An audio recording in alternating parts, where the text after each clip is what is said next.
Shadows of Fear channel. Now, I will guide you through a world of darkness, witches, and unknown creatures. I hope this helps you disconnect from the daily routine and relax. To keep any visual distractions away, we will leave the screen black and let your imagination take flight.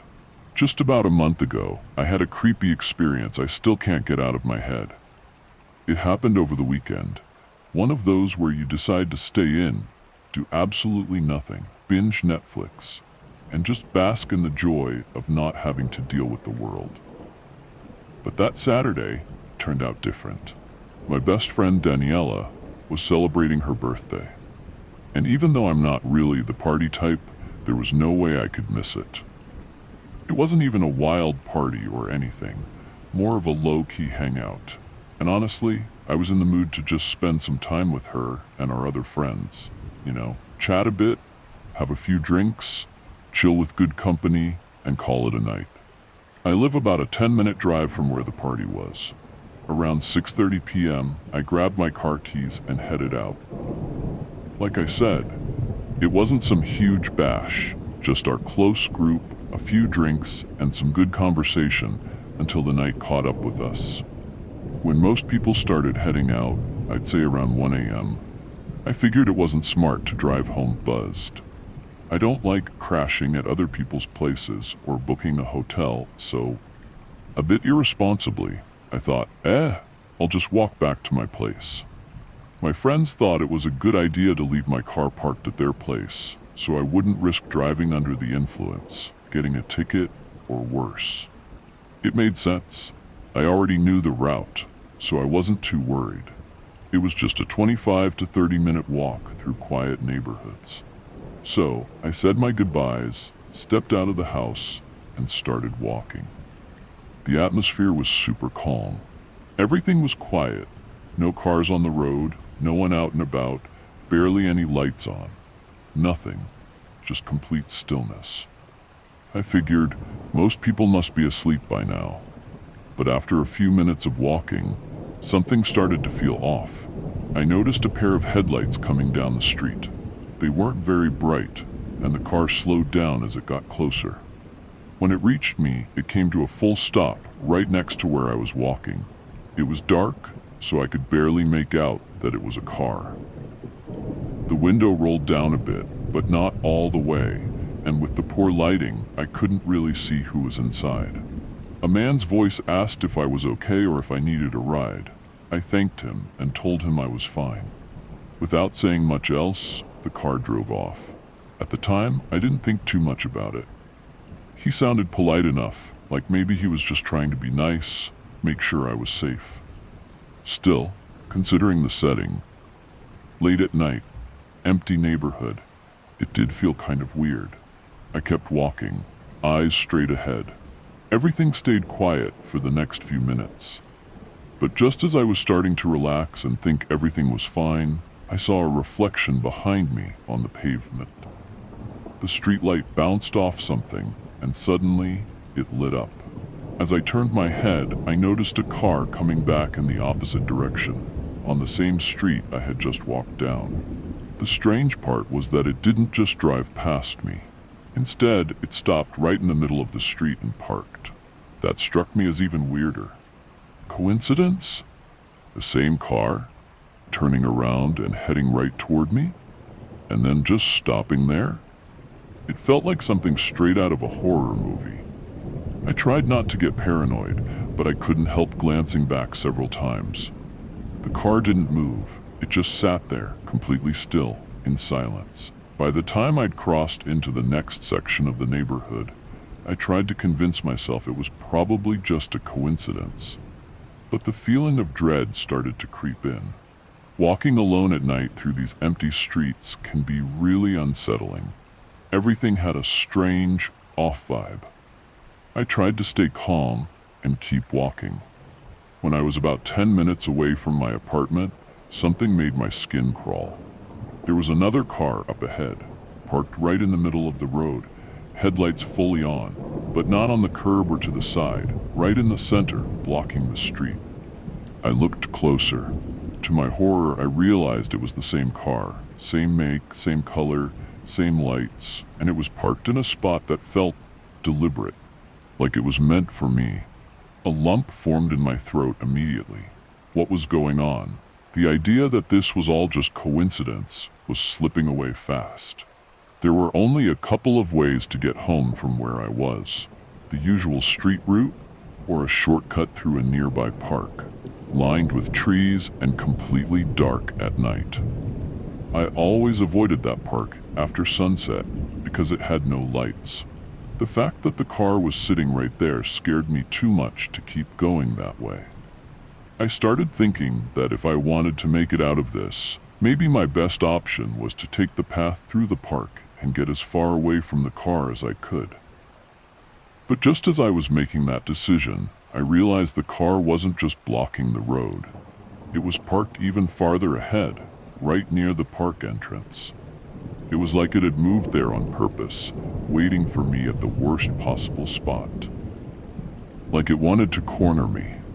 Every instinct in my body was screaming at me to run, but I worried that running might make it worse. And then, in that split second, a news story flashed through my mind. A girl in Mexico had left a party with some friends and vanished. They later found her inside a tank or some kind of container. I don't remember exactly. The report said she'd been intercepted by an unknown vehicle while walking home. That was the last time anyone saw her. My stomach twisted into a knot.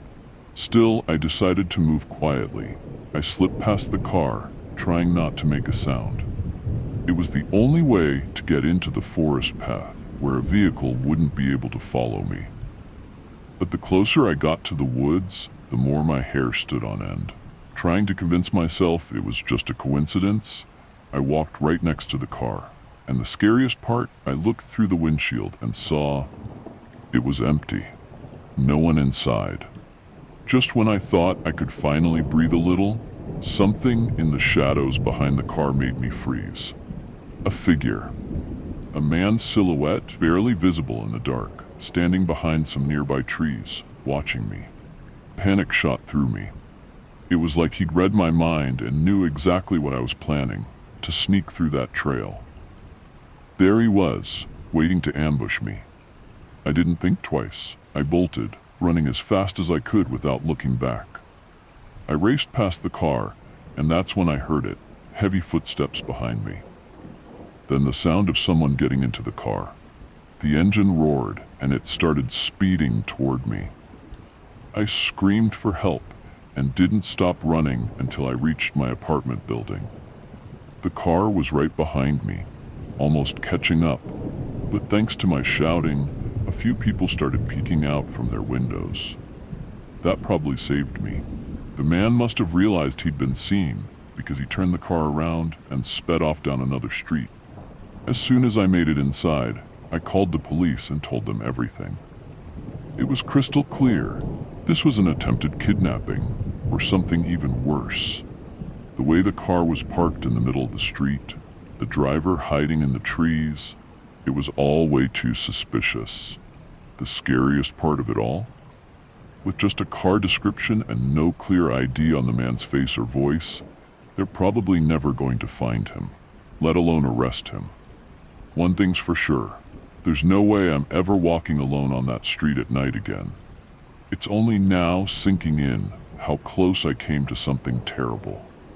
I hope whoever reads this takes it seriously.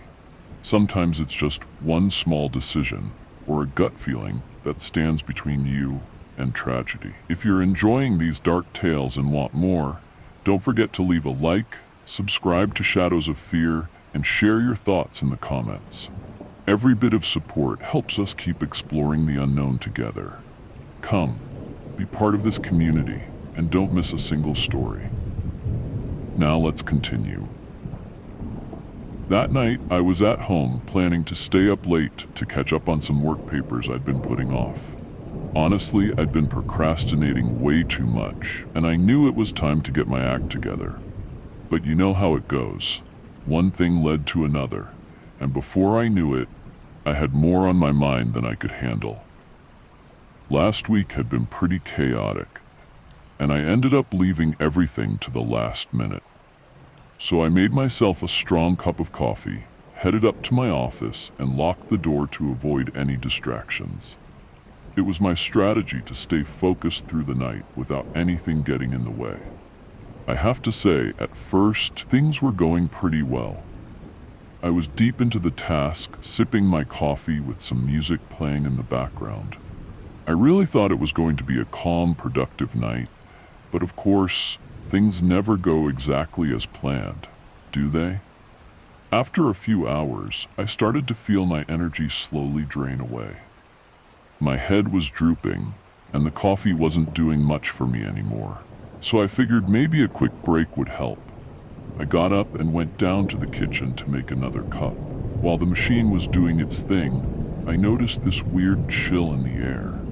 Something I hadn't felt earlier, like there was something off floating around down there. I went over to check the thermostat, and sure enough, the heating was on. But the temperature didn't match. For some reason, it was colder than it should have been, several degrees lower.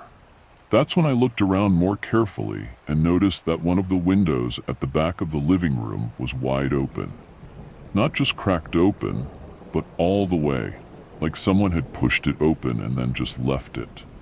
Now I do tend to open those windows during the day to let some air in, but as far as I could remember, I hadn't left any of them open that evening. That kind of thing never goes unnoticed, especially not by me. I walked over slowly and peeked out to see what was going on. A bit on edge, I looked down to check if there were any footprints on the ground or any sign that someone might have come in or out. Nothing. No footprints, no marks in the dirt, nothing out of place. The window was wide open, but there was no sign anyone had been there. In moments like that, your brain tries to rationalize it.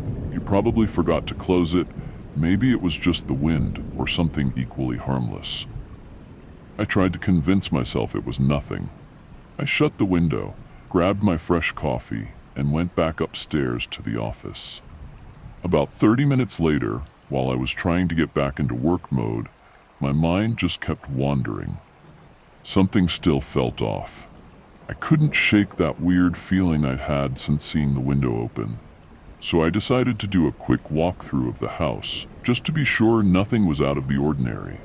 I checked the rooms, the hallway. Everything looked fine. Nothing unusual. Everything in its place. But still, that tension lingered in the air. However, just when I thought it was all over, something completely unexpected happened. I heard a loud bang right behind me. But it wasn't thunder or anything like that. It was a sharp, solid noise, like someone had slammed a wall or something in that room, hard. I froze for a few seconds, completely thrown off. There was nothing on the floor, nothing on the desk, nothing that could have made that sound. I looked toward the bedroom door, which is right across the hallway, and thought maybe the sound had come from in there. So I checked from the doorway, scanning the room. Everything looked normal, nothing out of place. It was strange because a noise that loud, something that forceful, should have left some sort of trace. But no, the room was perfectly tidy, no sign of anything falling or shifting. To be honest, that's when the thought started creeping in. Maybe I was losing it. I'd been up all night, stressed out, worried about a bunch of things. Maybe my brain was just playing tricks on me. Still, I couldn't shake the feeling that something was off. I went back to my office and tried to refocus on what I'd been doing before, but just minutes later, I couldn't keep it together. That feeling that someone or something was in my house just wouldn't go away. The tension was unbearable, and even though I kept telling myself to stay calm, I couldn't help but glance over my shoulder every now and then, like something might suddenly appear. Then, without even thinking, I turned to look directly behind me, right where I'd heard that bang, the wall behind my chair. And there, in the corner, was a small wardrobe. One of those narrow ones I used to store old clothes and random stuff. I got up slowly and walked toward it, as if something deep down was telling me I needed to check inside. But then, suddenly, something happened that I'll never forget. Something that stopped me cold. The wardrobe door, which is normally shut tight, was slightly ajar, and what I saw inside took the breath right out of me. Way in the back, just a few inches away from me, were a pair of eyes staring straight at me from the darkness. There was a figure, or at least something that looked like a human figure. That thing, that man, was crouched deep in the corner of the wardrobe, hidden behind old jackets and clothes. His face pressed so close to the back wall I couldn't see him clearly. I stood there in complete shock, frozen in place. A wave of pure fear ripped through me. And before I could react, the figure started to move. Slowly it began to come out. There was no mistaking it. It was a person. But the most disturbing part, the thing that made me want to scream in terror, was that this man started saying my name, in a hoarse, chilling voice that sounded wrong. Twisted. That was it. My body went into full-blown panic mode. Instinct kicked in, and I bolted from the room, screaming for help like a madwoman. He started chasing me, and in the middle of all that chaos, I heard him yelling my name over and over, almost mocking me. His voice warped, threatening. Terrified out of my mind, heart pounding in my chest, I ran like I never have in my life. I didn't dare look back. I flew through the front door, and in seconds I was at my neighbor's house, pounding on their door like crazy, shouting, "Help! Please help!" over and over, completely hysterical, until someone finally came out. Only when the neighbors showed up and called the police did the full weight of what had just happened start to hit me. But when the cops entered the house, they found nothing. No sign of the man, no trace. He was gone, like he'd vanished into thin air. No footprints, no clues, nothing to show where he might have gone. And that made it even worse. Because if that man could sneak in so quietly, climb through a window, hide in that wardrobe, and then disappear without leaving a single mark, that means he could come back. Anytime. The worst part, he knew my name. He said it that night, over and over. And that can only mean one thing. He knew me. He wasn't just some random intruder. Was he a stalker? Some obsessed psychopath? I honestly don't know. But I do know this. If I hadn't decided to stay up that night to finish those documents, I might not be here right now telling this story. Even now, I still have nightmares about that figure, about those eyes, that voice, those awful echoing screams, the thought that someone was inside my house and I never even knew it. It haunts me. I can't stop thinking about it.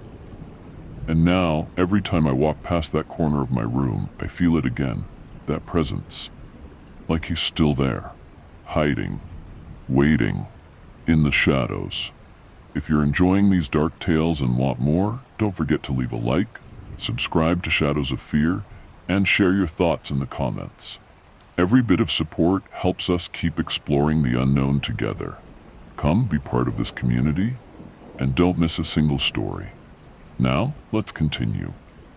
Last year, sometime around mid-January, I found myself living alone in a pretty small house in a tiny village surrounded by forests. Honestly, it was a super remote place, about a 45-minute drive from the nearest town.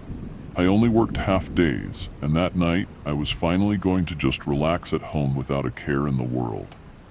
It was around 7 p.m. when my phone rang, and I saw it was the only friend I had in town, Jack. He told me he was having major car trouble. It wouldn't start, and he needed a hand. Maybe a ride home, and if possible, something to eat too. I didn't mind at all, so I told him I was on my way. We'd been through this before. It wasn't the first time, so it wasn't anything out of the ordinary. I got up from the couch, grabbed my jacket hanging by the door, found my keys, and opened the front door to head out. But the moment I opened the door, my heart just jumped. I froze when I saw what was right in front of me. There was a guy standing on my porch, just a few steps from the entrance. He was wearing this huge coat and a black scarf that covered the lower half of his face. But the weirdest part? He didn't move at all when he saw me. He didn't flinch, didn't react, nothing. He just stood there, like he knew I'd seen him, but couldn't care less. For a second, I felt kind of silly for being so freaked out, but at the same time, I was seriously curious about what the hell this guy was doing on my porch at that hour. Before I could even say anything, the guy raised his hand and said sorry, said he was just about to knock. I told him it was fine and asked what he needed. He stood still for a few seconds, then calmly asked if I was David or Daryl. Can't remember exactly what name he said, but it was something along those lines. Obviously that wasn't me, so I told him no, that he had the wrong person. The guy just said, "All right," and slowly started walking off the porch, heading toward the street. I shut the door, locked it tight, and as he walked away, I made sure everything was in order before heading out in my car. I spent the drive talking to Jack about it, trying to figure out what that guy's deal was. My house is in a pretty isolated spot, in a neighborhood where barely anyone passes by, and the streets are long and lined with trees. You don't really get foot traffic there, especially not at night. So I guess, if he was just looking for someone to ask something, that might explain it. I got to Culver's for a quick bite after dropping Jack off at his place. It was already around 9 p.m. Snow had just started to fall, but overall everything was really calm. One of those typical cold, quiet nights, nothing out of the ordinary. When I got home, I went in, unlocked the door, and pushed it open. I sat on the couch for a bit and turned on the TV, not really paying attention, not in the mood to do much else. I'm not sure how much time went by, probably about 2 hours, before I started feeling sleepy. I got up, stretched, turned off the TV, and headed toward my room. But just as I passed by the front door, a thought suddenly hit me, and I froze in place. I remembered the weird guy on the porch. To be honest, I hadn't thought about him at all until that moment. But right then, the image just stuck in my mind. I walked over and looked through the peephole, just to ease my nerves and make sure he wasn't still around. To my relief, there was no one on the porch. Everything looked peaceful. The snow was falling gently, no real wind. But just as I was about to turn and head to my room, something caught my eye. Across the front walk, I noticed what looked like footprints in the snow. Ones that definitely hadn't been there before. They weren't super clear, but I could tell they came from the street, moved toward my car, then veered off into the yard where the trees blocked the view. That set off all my alarms immediately. I locked the door tight and started looking out the windows, trying to figure out what to do. The idea that the porch guy might be back, and maybe still hanging around, hit a lot harder now. I kept thinking about that strange encounter, and now, these footprints in the snow. I couldn't shake the chill that ran down my spine. Almost without thinking, I pulled out my phone and called the police. I told them everything, that some stranger had been at my door earlier, and now there were footprints in the snow, and something just didn't feel right. While I was talking to the dispatcher, I kept listening carefully for any sounds that might give away someone's presence nearby. But no matter how hard I tried to pick something up, everything stayed quiet, except for the soft sound of snow falling outside. Just when I started thinking maybe I was overreacting, I heard a loud, violent bang at the back of the house. It scared me so badly, I nearly dropped the phone. I jumped up and ran to the hallway, my heart pounding like crazy. I was about to open the back door to see what was going on when I saw someone outside. Just a silhouette, lit up by the light from inside, but I couldn't make out who it was. Then came another bang on the door. This one was heavier, like someone had something to break it down with. That's when I knew whoever it was had brought something to force their way in. Maybe a weapon or a tool. My heart just sank. I felt real danger then. I told the police, probably talking over myself with panic, what was happening, and they told me to either find a place to hide or get out if things got worse. That was all I needed to hear. There was no way I was sticking around to see what that guy, who could have easily been some maniac, wanted to do once he got in. I did what felt safest, grabbed my keys, bolted out the front door, and jumped into my car without hesitation. I started the engine and floored it, not caring about the snow all over the road. Luckily, there was no one near my car, and no one waiting out front. The intruder must have been too busy trying to break down the back door, so the front was clear. I drove like hell straight to the police station, and that's when I knew getting out was the right call. Because when the officers got to my house, the back door had clearly been hit and there were wet footprints all over inside. But whoever it was, they were already gone, and nothing had been stolen, not even my laptop, which was still open on the couch. The house was untouched, just those footprints. And no matter how much they looked into it, there was no clear trace of who they belonged to. That really creeped me out, because the fact that nothing was taken could only mean one thing. That person wasn't after my stuff. They were after me. The officers could only take my description of the guy, but there wasn't even solid proof it was the same person. Honestly, I don't know if he's still out there, but I have a feeling he is. I moved out of that house not long after. I was too shaken up, too on edge to keep living there. Now I live in a more populated neighborhood, but even now, whenever I pass through that area, I keep my eyes peeled, and sometimes I feel like he's still out there. Like maybe, just maybe, he'll find me again one day.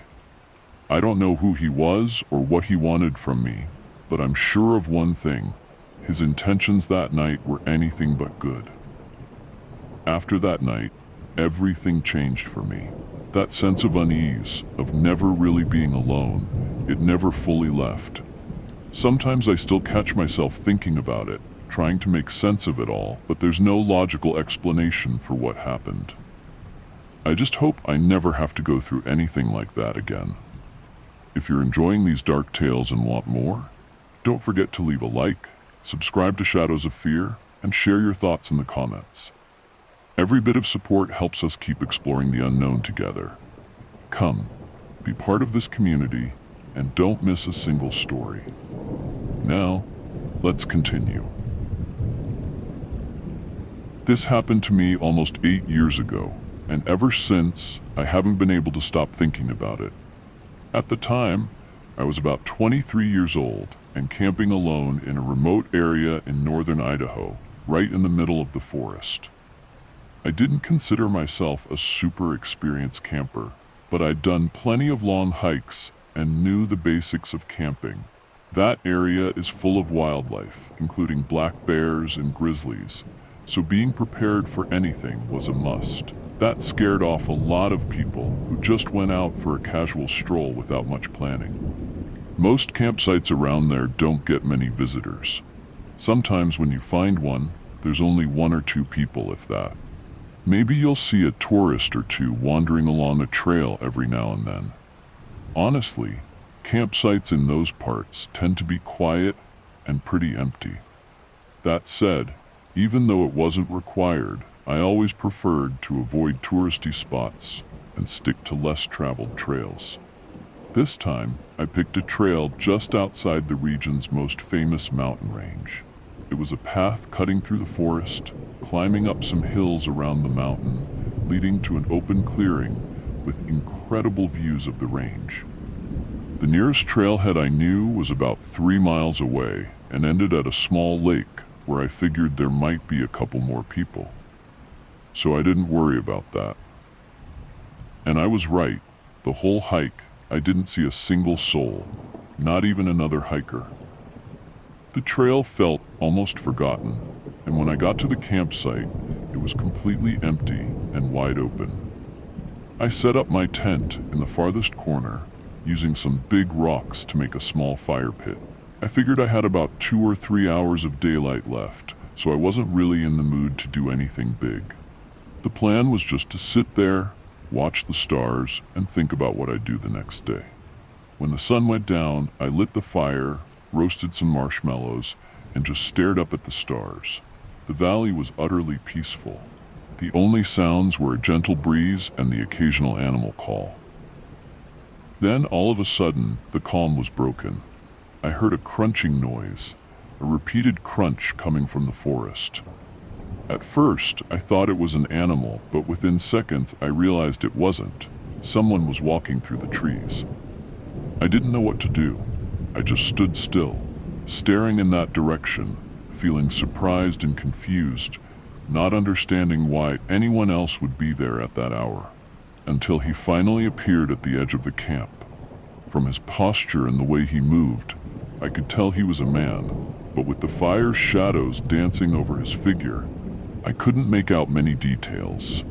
I only noticed he was carrying a camping backpack. That was it. He just stood there, watching me and scanning around the campsite without saying a word. Before I could even open my mouth, he spoke very quietly, almost whispering, "I'm sorry." Then he immediately turned around and started walking back the way he came, away from me. The strangest part was how he said, "I'm sorry," like he was trying to keep it silent, not letting anyone else hear. His voice was barely a whisper, and honestly, that confused me more than it scared me. What was that guy doing there? Why was he apologizing? It didn't seem like he was just out for a walk. And to be honest, he didn't seem like he had bad intentions either. Still, something about his behavior gave me an uneasy feeling, like something wasn't quite right. I didn't feel exactly threatened, but his attitude, the way he acted, was way different from any normal hiker. His footsteps faded away, and the forest went quiet again, like nothing had happened. Despite the incident, I stayed there a few more minutes, just staring at the stars and trying to relax, pretending that moment hadn't really happened. That night, all I wanted was for that man to get somewhere safe and for nothing bad to happen to him. But really, I didn't dwell on it much. I stayed at my camp a bit longer, enjoying the peace of the forest until several hours passed. The moon started hiding behind the clouds, casting the whole forest in a gray shadow. But I couldn't shake the feeling that something was off. I still hadn't slept, so I sat by the fire, thinking night would fall soon. The idea was that with some sleep, everything would eventually calm down. Then, all of a sudden, I heard footsteps again. This time they were faster, like someone was running scared. The weirdest thing was that the steps came from the same spot where that man had been earlier that night. I got up, pretty worried, and looked into the shadows.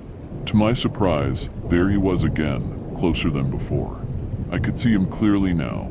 His beard was messy, his black hair greasy, and his clothes dirty.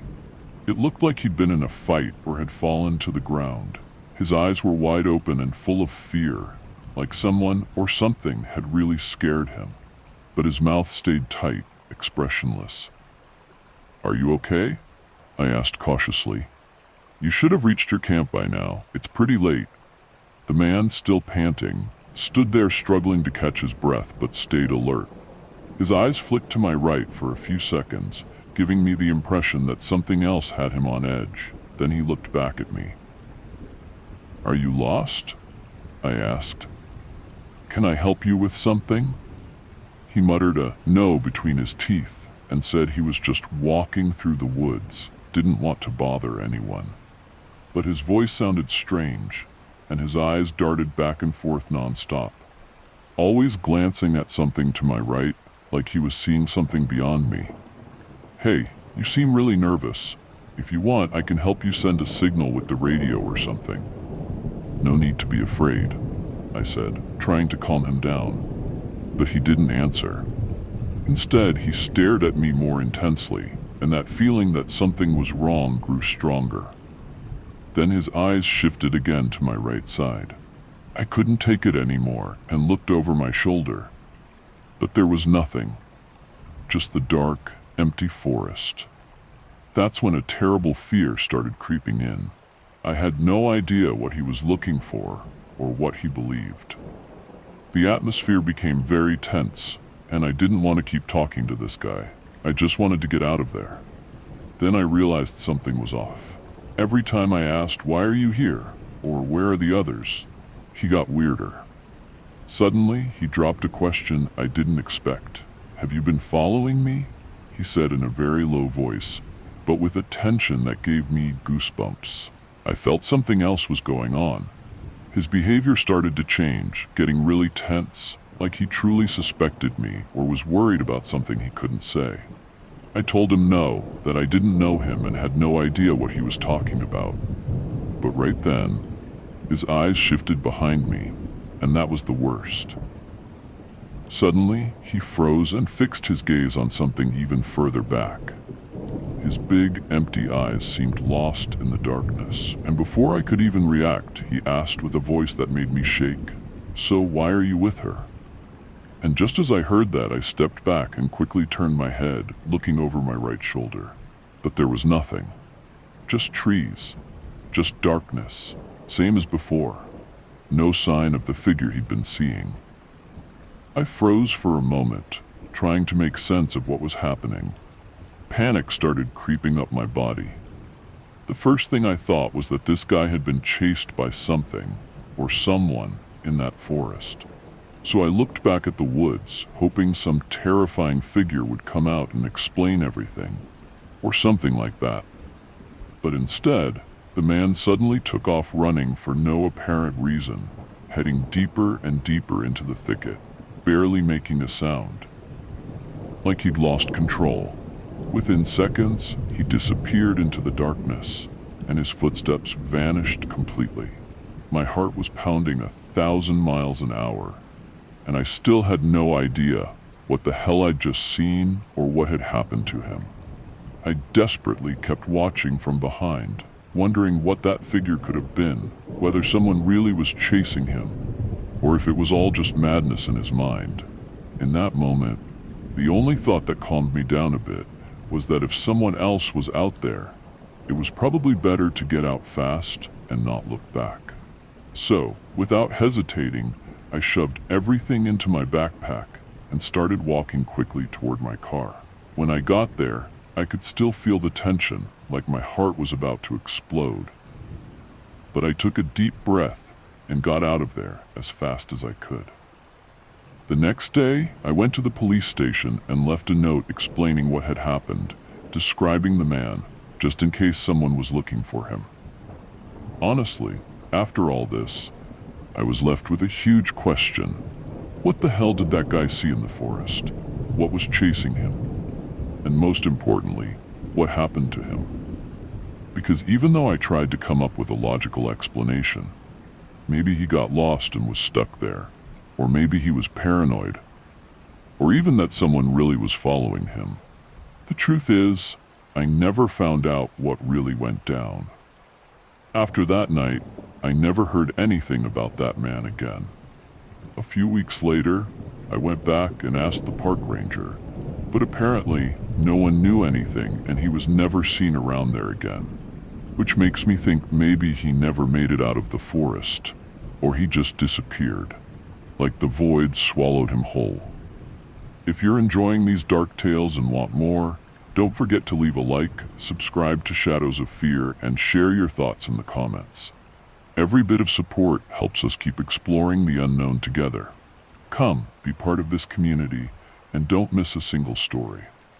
Now, let's continue. Last year, I took a solo road trip from Wisconsin all the way to Montana. And wow, what an experience it was. Most of the drive was on lonely, almost deserted highways. Except for the first few hours and the very end, all I saw in between was forest, open fields, and sometimes those small mountains that start popping up the further west you go.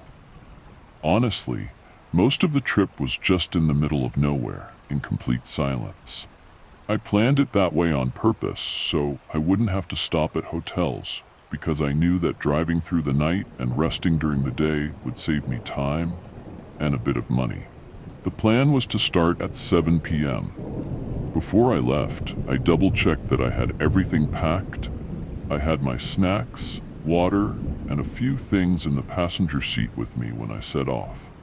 At first, I had to drive through the city and some small towns, but after that, it turned into one long stretch of empty roads, with barely any cars passing by and hardly any gas stations for miles. Just a couple of pumps every 15 miles or so. After passing a couple of those, I'd already used up a third of my tank, and even though I still had a decent amount of fuel left, I figured it was smarter to fill up before heading deeper into that remote area. Finding a gas station to stop at took me about 20 minutes. It was tiny, like one of those places stuck in the last century. 4 pumps, no convenience store or anything. When I got there, I parked right next to a pump, got out, and started filling up. The gas was coming out agonizingly slow, like at one of those stations where they haven't restocked in forever. Only a little trickled out every minute, so I leaned against the car and waited. Suddenly, a car appeared down the road. They were going ridiculously slow, like 20 or 30 in a 55 miles per hour zone. They zipped past the gas station, but a little further ahead, instead of keeping on, they slowed down, made a U-turn, and came back. It was strange, even dangerously reckless on such a quiet, traffic-free night. They ended up pulling into the station and parked right at the pump behind me. I figured maybe they'd gotten lost and were just looking to fill up. Nothing out of the ordinary. I went back to my business, keeping an eye on my gas, when suddenly I heard someone get out of the car and walk to their side. But something felt off. After about a minute, with no sign of them starting to pump gas or do anything, I glanced over to see what was going on. That's when I saw the guy. A man wearing a gray flannel shirt and black jeans, staring straight at me from inside his car. When our eyes met, he didn't look away. I got that creepy feeling like they'd been watching me the whole time. I forced a nervous smile, nodded my head, then looked away. But I couldn't shake the feeling that his eyes were boring right through me. About 10 seconds passed, and that's when I heard him grab the pump and start filling up his tank.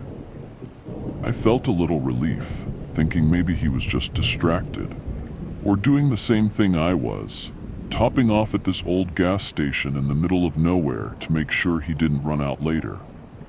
I kept waiting, hoping he'd finish soon so I could be on my way. At some point, I felt like I'd waited long enough, so I pulled the hose from the pump, secured the gas cap, started my car, and turned to head back out onto the road. Before I pulled away, I glanced back at the other car, but the guy was gone. The car was still parked by the pump, with the hose still in, but he was nowhere to be seen. Where did he go? I wondered. Then, right at that moment, something caught my eye in the rearview mirror. That's when I saw him. The guy was there, sitting in my back seat, staring at me with wide-open eyes. I nearly had a heart attack. I jumped out of the car, my heart pounding, and slammed the door shut as I took off running.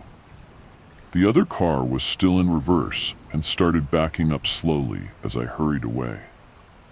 Without looking back, I ran into the woods surrounding the gas station, shaking and trying to make sense of what the hell was happening. I watched my car roll back a few more feet, out of my control, until it finally stopped. Then silence fell. That's when I realized my phone was still on the dashboard. Frozen in shock, listening to the rain tapping on the roof of my car, I looked back toward my vehicle in the dark, tears welling up. And then, to my horror, I saw that the guy was no longer there. When did he get out? When did he get in? And the scariest question of all, where was he now? I couldn't see him anywhere, and that was the part that terrified me the most. But just when I thought it couldn't get any creepier, I heard the man's car start up. The windows were tinted and rolled all the way up, so I couldn't tell if it was him behind the wheel or if anyone else was in there.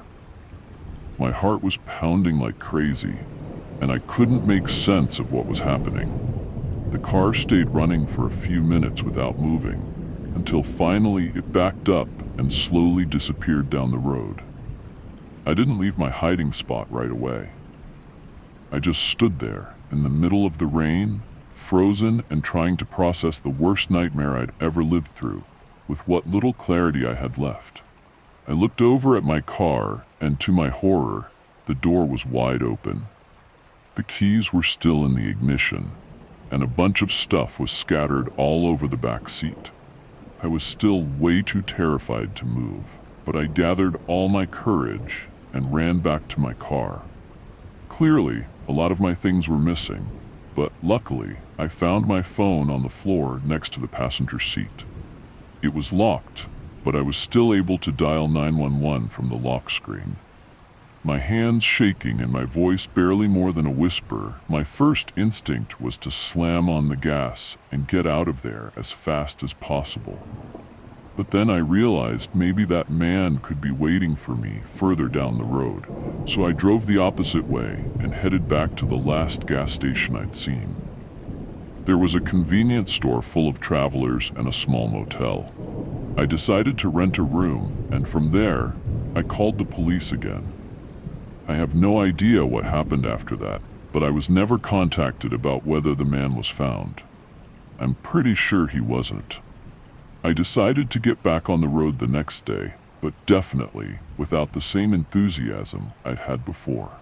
The whole trip, I couldn't shake the feeling that man could be waiting for me anywhere. Thankfully, I made it to my destination without any other problems. But that creepy episode never left my mind. All I can say is I'll never forget that night. And no matter how much I try to make sense of it, that feeling still haunts me. That something really, really bad almost happened to me. For real. If you're enjoying these dark tales and want more, don't forget to leave a like, subscribe to Shadows of Fear, and share your thoughts in the comments. Every bit of support helps us keep exploring the unknown together. Come, be part of this community and don't miss a single story. Now, let's continue. A few days ago, actually about 4 days back, I had an experience that still has me thinking and just won't get out of my head. So, I was watching my best friend's dogs while he was off backpacking for a few days. His house is pretty remote, right at the foot of a hill, sitting on several acres of land. The house itself is right on the edge of the street that runs through this small rural neighborhood. The community is kind of weird. On one hand, it's super close-knit and everyone knows each other. But on the other, most of the houses look half abandoned or in pretty rough shape, mixed with some that seem brand new and well kept. That's just how it is around there. So honestly, I'm not scared staying alone to watch over everything. In fact, I actually feel safe when I'm with the dogs. Quick pause to tell you that my bigger dog, a mix between an American Bulldog and a Labrador, weighs about 115 pounds and is completely black.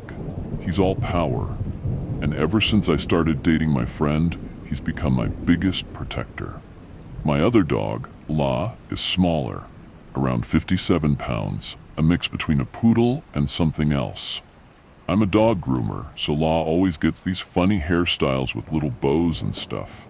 Just to give you an idea, one's a tough-looking fur ball and the other's softer, but both are really strong. Most of the time when I take them for a walk, I let La off the leash first because she's easier to handle and safer for me. Then I go back to get Genesis, that's what I call him, to walk him alone. I do this at night when it's darker and colder. So here's the thing. That night, about 4 days ago, we'd been walking around the neighborhood for maybe 20 minutes with La when I got this weird feeling in the air. Like the kind of feeling you get when someone else is watching you. The hair on the back of my neck stood up, and when I looked around about 30 feet away, I saw this tall guy with a hoodie standing next to an old, run-down house. I don't know. Something just felt off. That hoodie looked really strange. We were up in Northern California, in the middle of August. It's not cold, not even at night, especially with the sun going down. But at that moment, I tried to brush it off, because I tend to get pretty paranoid after all the scary stories I've read. I kept walking, and as the sun dipped lower, everything slowly started getting darker. But out of the corner of my eye, I noticed that person was keeping pace with me. Like they didn't want to lose sight of me. They just kept matching my steps. If I turned a corner, so did they. If I sped up, they sped up too. That uneasy feeling just wouldn't go away. When we got to the main street, I crossed right before a car sped past, thinking maybe that would help put some distance between us. But no, the guy kept walking right behind me, keeping that same pace. Law started sniffing around and barking, clearly worried, and I, terrified, tried to hurry as much as I could. I ran as fast as I could and rushed into the house, locking every door and making sure everything was secure. I just wanted it all to end there. But things weren't going to calm down that easily. Right after I closed the door, I started hearing banging, like someone was trying to force it open. The dogs were barking non-stop, which never happens without a reason. The door itself is pretty thin, so I shouted, asking who it was and telling them to leave. From the other side, I heard a voice that sent chills down my spine. "I love your dog. Can I meet her?" That line, said in that cold, flat tone, didn't sit right with me. I don't know, it was weird, like it was rehearsed or something. I yelled no and told him to go away. There was a pause, but he didn't stop. He started pushing the door again, trying to get in. Genesis, my dog, started noticing and barking fiercely, switching to full-on protector mode. Law started growling and barking loudly too, like she sensed something was wrong. In total panic, I locked Law in the bathroom and grabbed Genesis by the collar, who by then was losing control. He kept barking aggressively, furious, like he was letting out all his anger. Then I heard that same voice again, repeating that he wanted to meet my dog. But I was beyond control at that point and shouted that he should leave or I'd call the police. Then there was silence for a second, and suddenly he pushed harder, trying to get in. The door started moving, and instinctively, I unlocked it and opened it just a crack, enough for Genesis to get out. My dog, completely enraged, lunged at the guy, biting and barking non-stop. Apparently, he wasn't expecting that kind of resistance. He stumbled back, nearly falling and cursing, then quickly ran up the hill and disappeared. He didn't look back. Clearly, he was scared of being attacked again by my dog. The only reason Genesis didn't chase him down was because I had him on the leash the whole time. So that guy got lucky. I didn't waste a second. I was in shock, but I locked the door tight and called the police to explain what had happened. I couldn't get a good look at him, just that tall shadow and the hood. They told me there didn't seem to be anything going on at the moment, but they took note and said they'd contact me if anything else happened. Honestly, I'm so grateful to Genesis for protecting us. After all that terror, I curled up with him and Law, crying over how scary it all was. The next day, I went to the biggest pet store I could find. It was almost an hour away, and bought the biggest bone they had. He'd earned it. I also got a gift for Law, though I still don't get why that guy didn't realize both dogs were barking so loudly. I think he just thought Law was a tiny little pup and didn't notice there was a huge, fierce dog ready to defend us. Looking back, I realize how lucky it was that guy didn't have a weapon. That would have been way worse. In hindsight, maybe I should have called the cops way earlier and kept the door locked tight. But at the time, all I thought about was Genesis and how his size alone could save me. I know it wasn't the calmest night of my life, and I still can't shake the feeling that someone was watching me. But I also know that if he comes back, I'm not staying quiet. I have my dog, and I know our team can protect us. I just hope that person, whoever they are, doesn't come back. Because if they do, I'm pretty sure Genesis won't be so forgiving next time. If you're enjoying these dark tales and want more, don't forget to leave a like, subscribe to Shadows of Fear, and share your thoughts in the comments. Every bit of support helps us keep exploring the unknown together. Come, be part of this community, and don't miss a single story. Now, let's continue. Why does the sound of rain feel so different when you're alone? As if the entire world stops just to listen.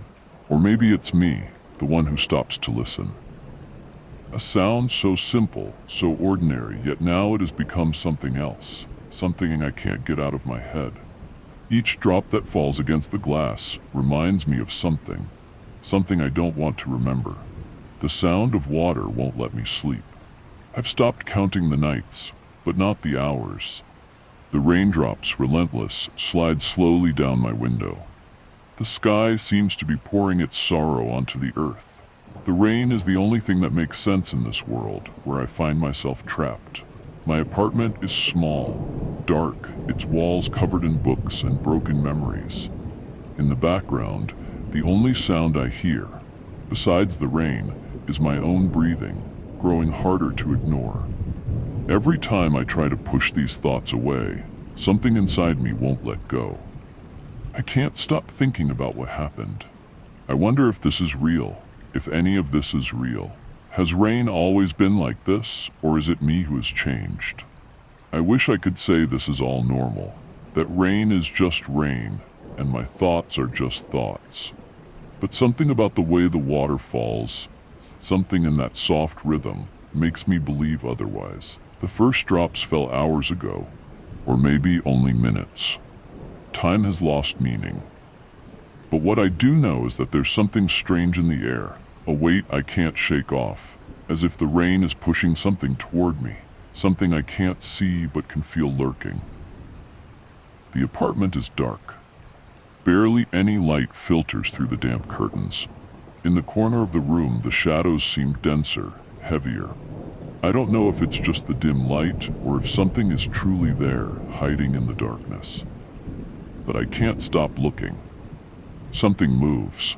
I'm not sure if I'm imagining it or if it's real, but the shadows stretch and twist. They look like dark fingers reaching for me, as if they were alive. I try not to think about it.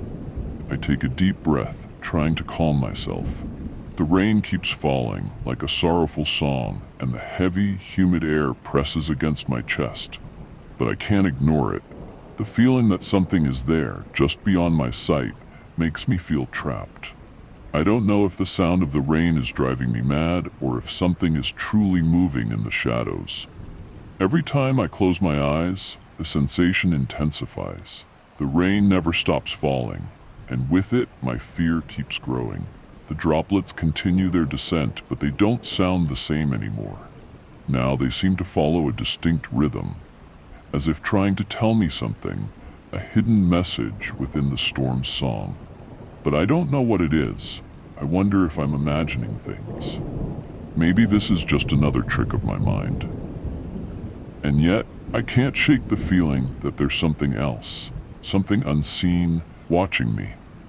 The night fog seems to wrap around me, and every time I try to move, the rain grows stronger, more insidious. Could it be that the rain is the only witness to what's happening inside my mind? My pulse quickens. Every drop that falls feels like it's striking me. Every flicker of light seems to reveal more than just the outside world. The shadow in the corner looks closer, larger, as if it's creeping toward me. But when I look straight at it, there's nothing. Nothing but the weight of darkness and the relentless rain. I feel fear taking hold of me, twisting reality and fantasy together. Is this a nightmare or simply an uncomfortable truth I refuse to accept? I wonder if I should get up, if I should look through the window and see if something is really out there. But the moment I consider it, the sensation of being watched intensifies.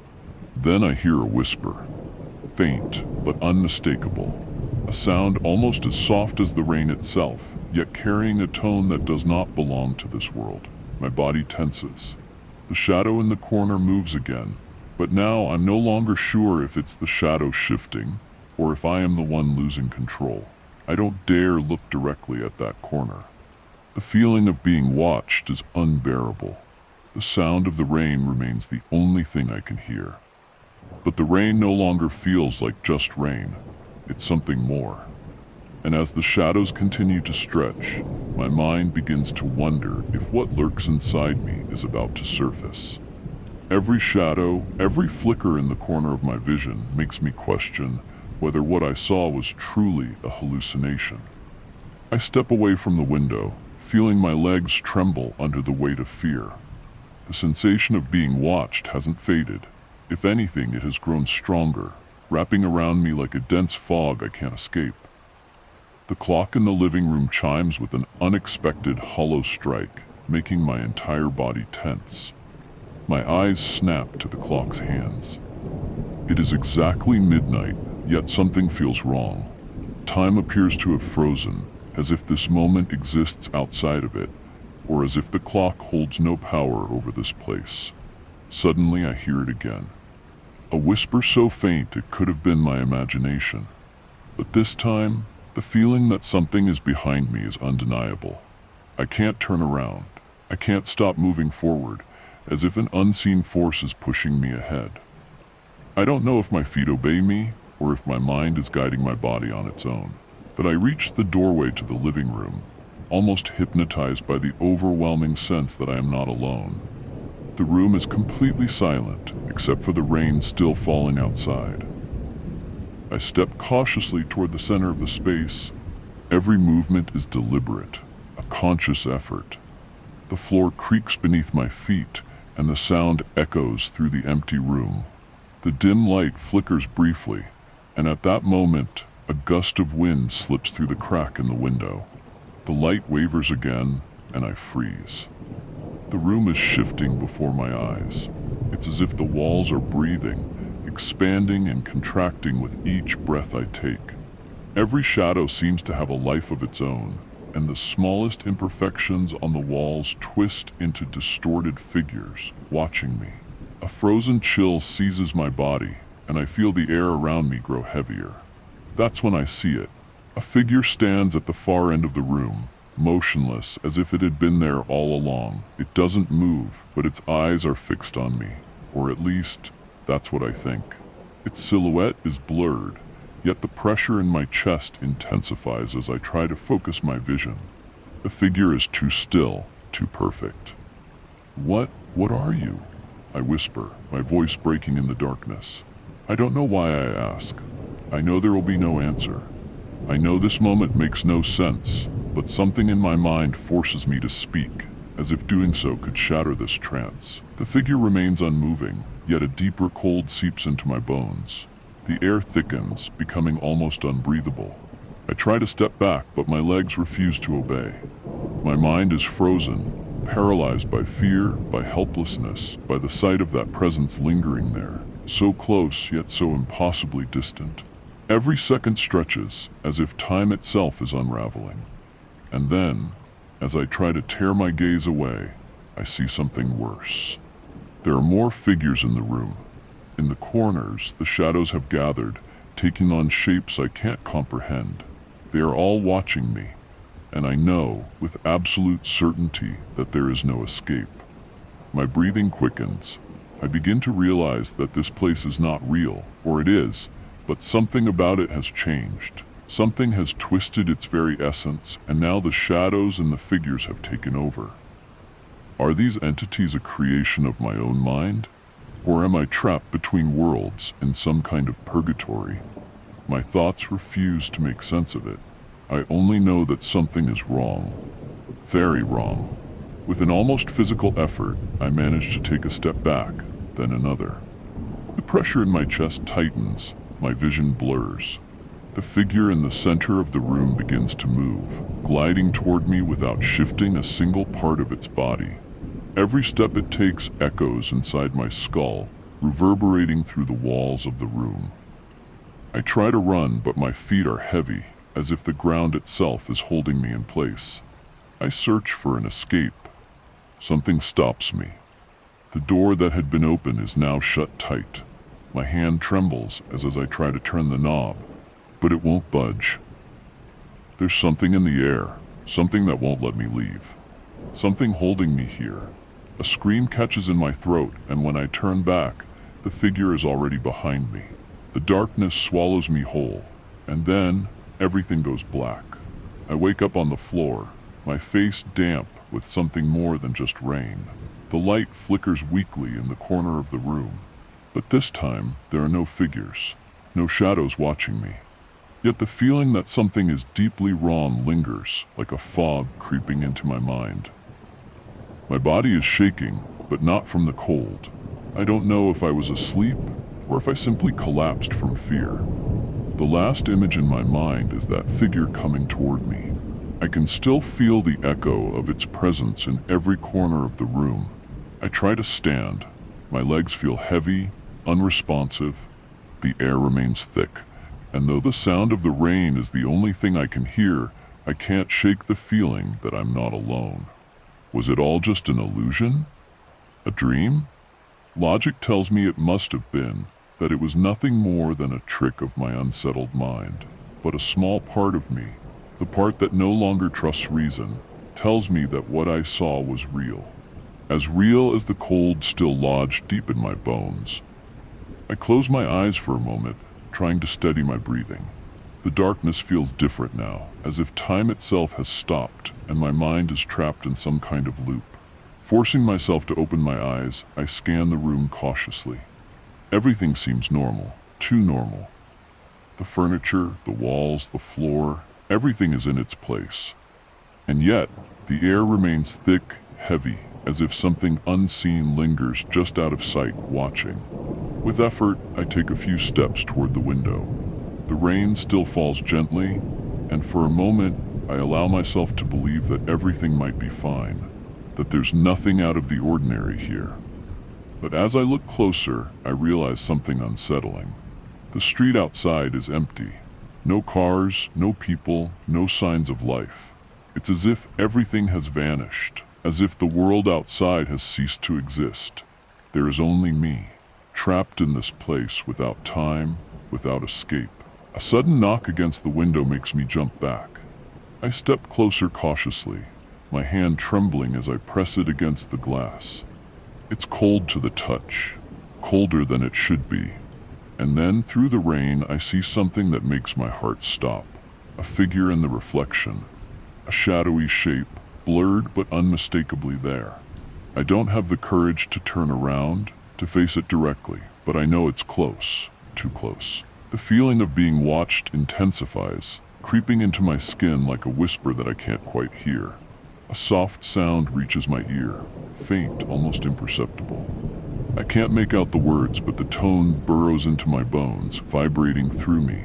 I want to run, I want to scream, but something keeps me frozen. My body still won't respond the way it should. The door is still shut. No matter how hard I try, it won't open. There's no way out, no escape.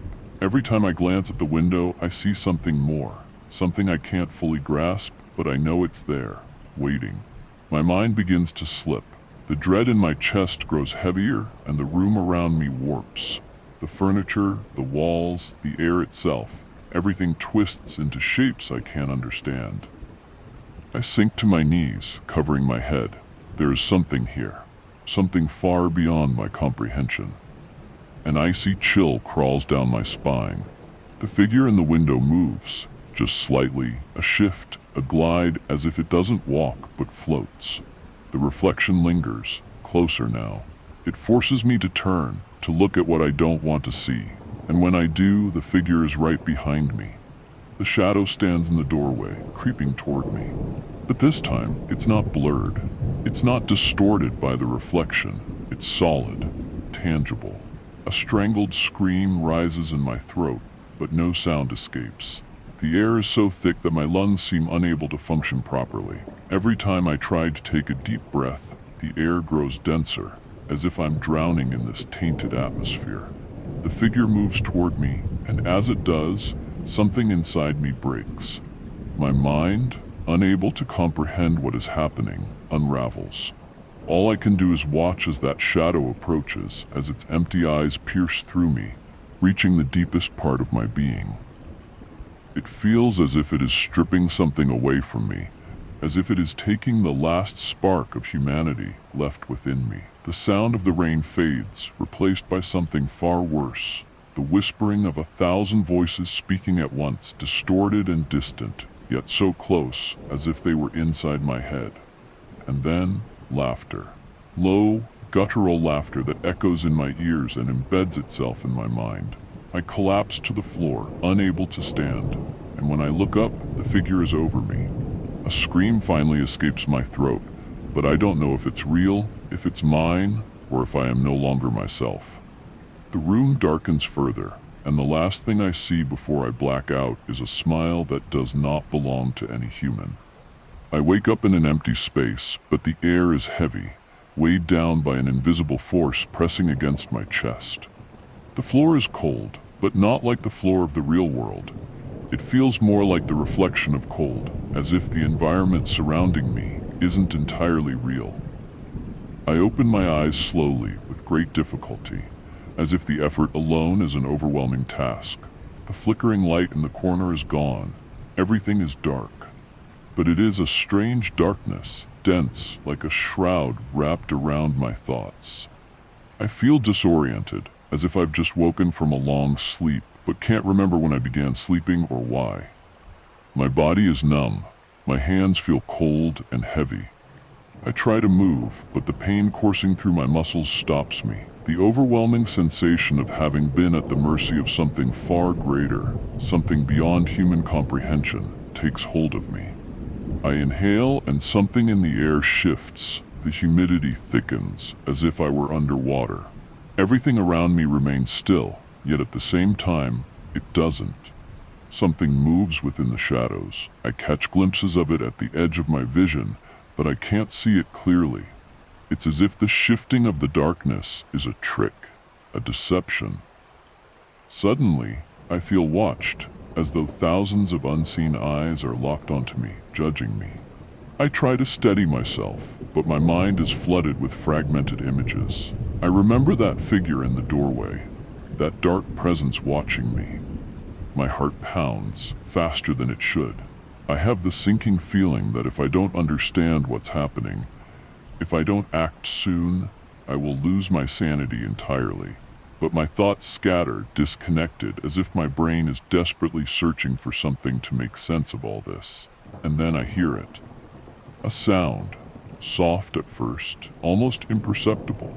A step, maybe two, dragging in the distance. The sound is familiar, too familiar. My mind struggles to rationalize it, to identify it, but the more I try to think clearly, the louder it becomes. A creak, followed by a scrape. A ragged breath. I try to move. I can't stay here, I need to move. But my legs won't respond. It's as if the very ground is holding me in place. A silence falls over the space. A silence so deep it hurts. And in the midst of that silence, I hear it. A voice. It is not human. It is not a voice I recognize, but it is clear and sharp. You cannot escape. The words repeat, echoing in my head like an endless refrain. Fear paralyzes me. There is no way out. I only know that this voice holds power. It is playing with me. My breathing quickens. My hands clutch the floor in desperation. I feel the sweat running down my neck, the pressure in my chest increasing with every second, as if an invisible weight is crushing me. The room, the space that should feel familiar, begins to distort. The walls seem to stretch and contract in an impossible rhythm. The ceiling sinks toward me as if the air itself is being compressed, growing denser, heavier.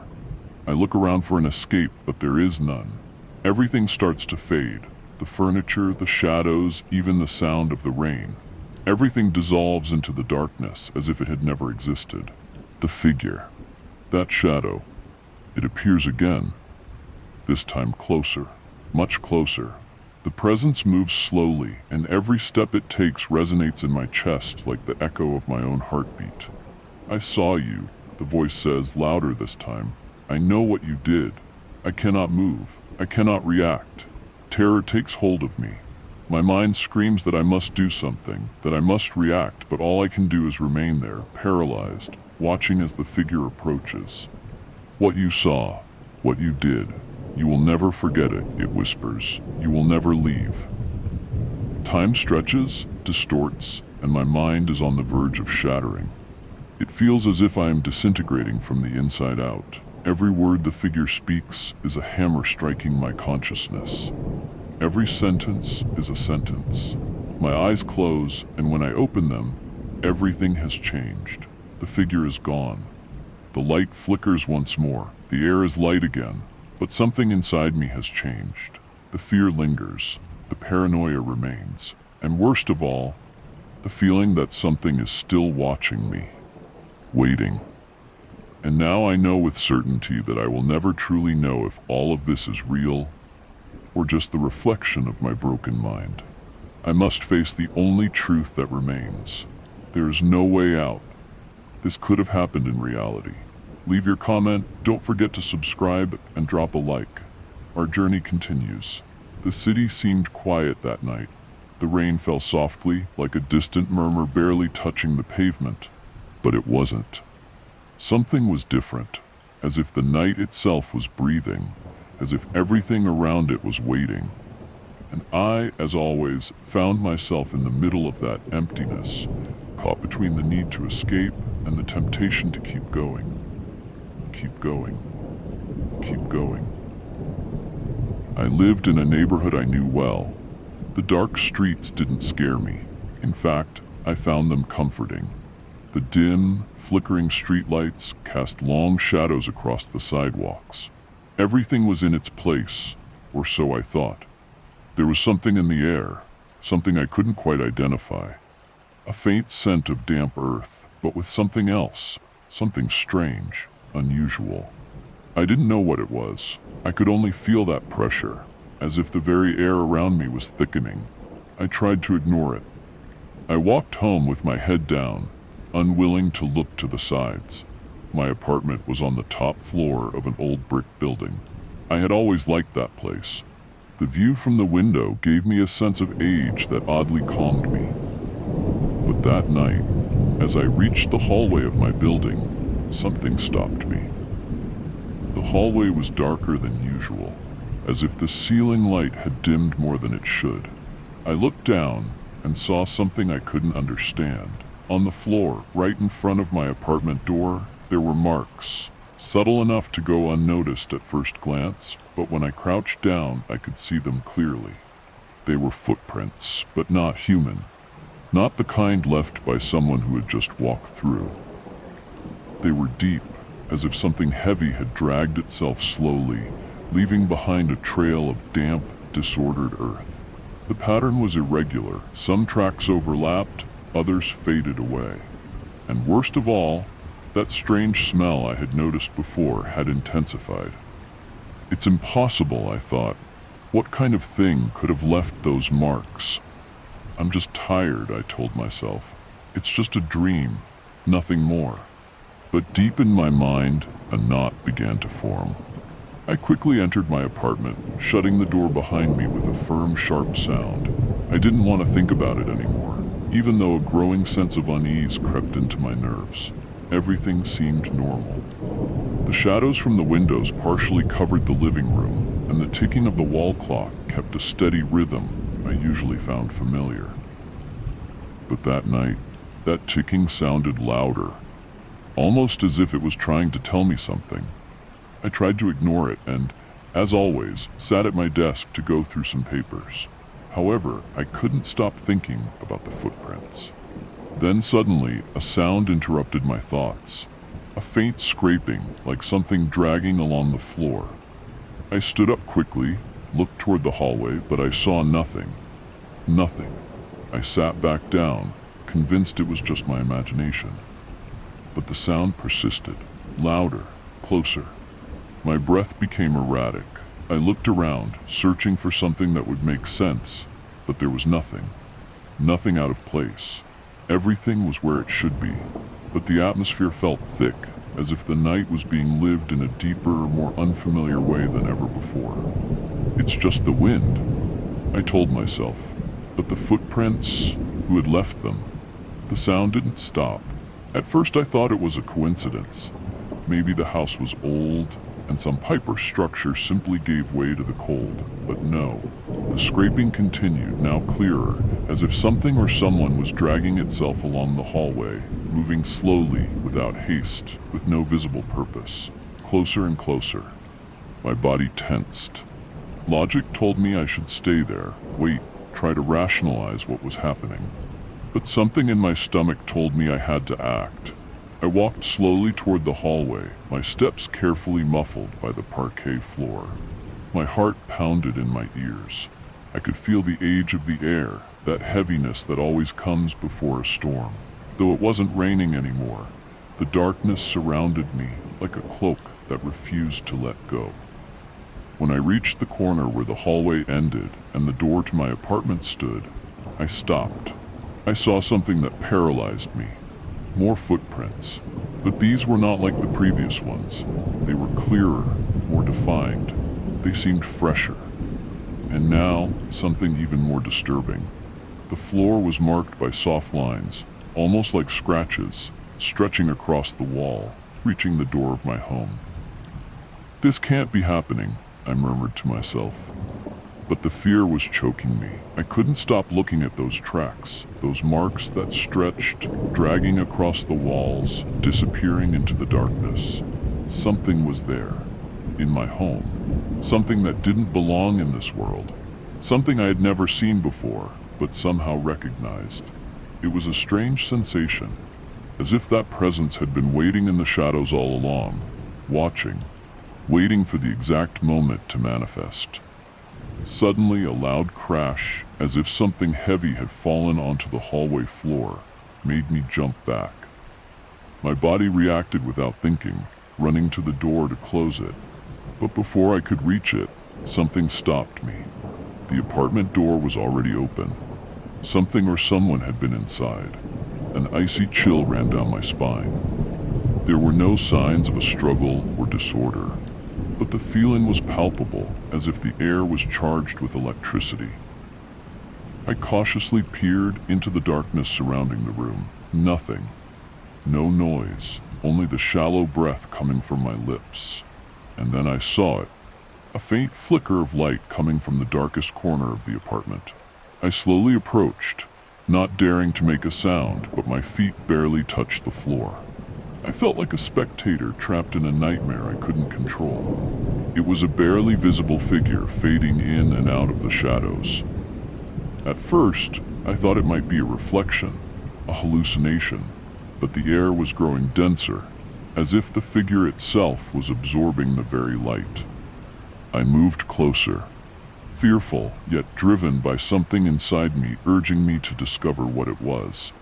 My breath quickened as I realized something even stranger.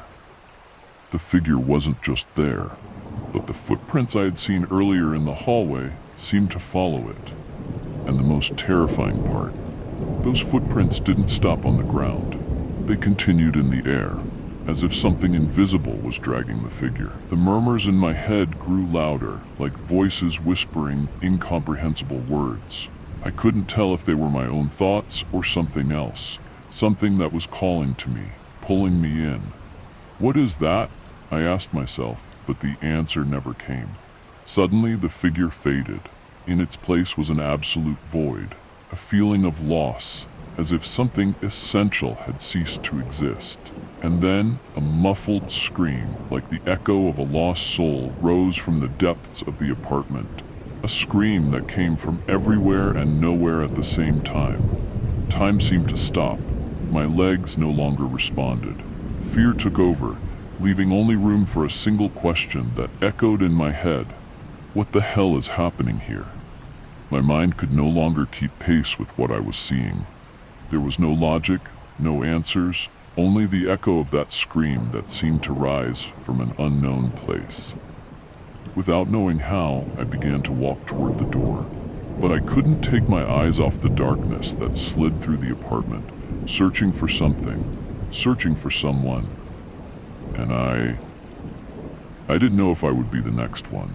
Each step I took pulled me farther from the dark corner where I had seen that figure. My eyes kept searching, watching every shadow, but the room seemed empty now, although the air felt thick, charged with something I couldn't identify. It was as if the space itself had changed, as if the place no longer belonged to the reality I knew. The walls, once familiar, now seemed to slowly close in, pressing. The door I had left open just moments before was now shut without any explanation. There was no sound when I moved it, only the quickened pace of my steps, feeling my heartbeat pounding in my ears, drowning out any other sound, any other thought. There was no time to rationalize what was happening. I couldn't think, I just ran. But my feet didn't seem to move the way they should. It was as if the ground was stretching, making every step feel like an eternity. The pressure in my chest grew. The air became denser, and a cold sweat ran down my forehead. Something was wrong, very wrong. When I reached the living room, the light flickered. It was only for a moment, but it was enough. I saw it. The figure hadn't left. It was there in the threshold, barely visible. But this time it wasn't just a silhouette. There was something more. Something that shouldn't be there. The darkness had compacted around it, as if it was taking control of it, of me. I froze. I couldn't move.